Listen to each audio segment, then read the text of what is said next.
Welcome. Today we're going to look at objective 6.85 and we're going to be studying our solar system. So I'm going to paraphrase this for you. Today we are going to look at models and types of displays to study our universe and to break it down to look at the red word here, which is our key concept, hierarchical. That means the sequence or the order of celestial bodies. So we're going to look at it from the largest down to smaller objects. Our essential questions that we're going to look at today are the following.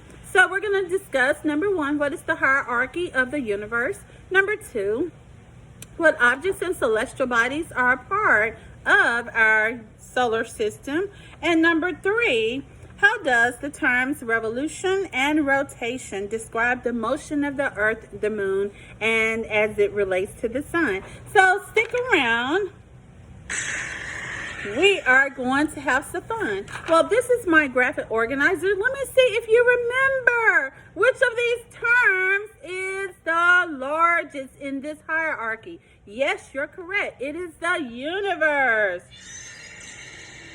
Yes, the universe contains everything that we see beneath it. So all types of matter, all living things, even those small microscopic things, are all a part of our universe. So the universe is the largest term here, which it can be broken down to a supercluster. You got it right. A supercluster is a big cluster of different clusters that are made up of, and when we talk about cluster, we're talking about a cluster of galaxies. Yes.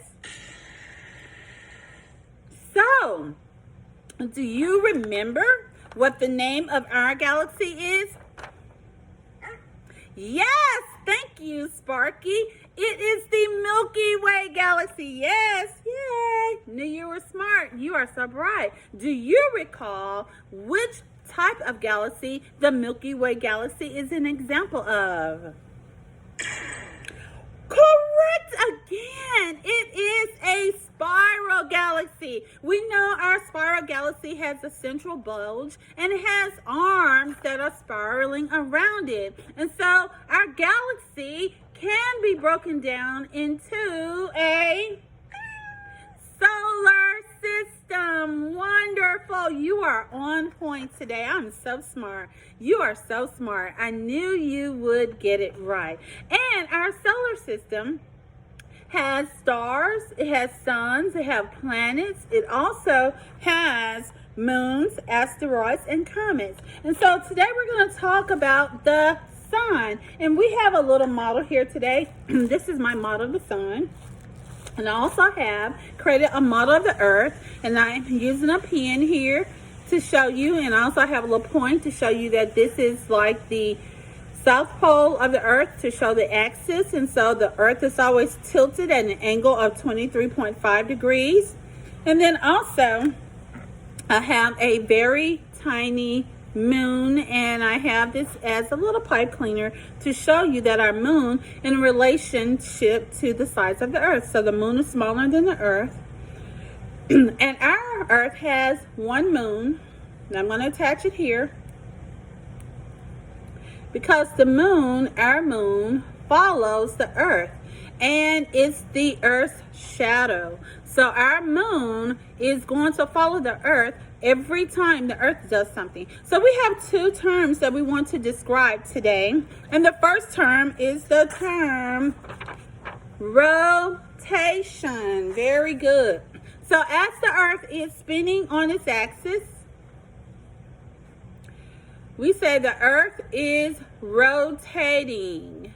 And this is the axis of the earth. So how long does it take the earth to rotate on its axis? You got it right. The earth completes one rotation in 24 hours, and thus we get daytime and nighttime. But remember, as the earth is rotating, it is being shadowed or followed by the moon. So the moon is revolving around the earth. Now, as the earth is rotating every day, a 24-hour period, the earth is also doing something very important. So look at the size of the sun to the earth and the moon. So as I show you my demonstration here, the earth is also going to be constantly rotating on its axis, but at the same time, the earth is going to have a pattern that it revolves around the sun. So how long does it take the earth to complete one revolution around the sun? How long does that take? You got it right. The earth completes one complete revolution around the sun in 365 days, which is 1 year. You are so smart. And that word is revolution, revolution. So, to put it all together, the earth, which is tilted at an angle of 23.5 degrees, is rotating on its axis.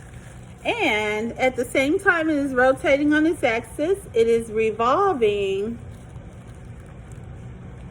around the sun. So it's rotating on its axis and revolving around the sun. And as the earth revolves around the sun, it gives us our 4 seasons. So sometimes the southern hemisphere is pointing toward the sun, and they will experience summer. And at other times, the northern hemisphere is pointing toward the sun, and they will experience summer. And there will be 4 distinct seasons based on the revolution around the sun.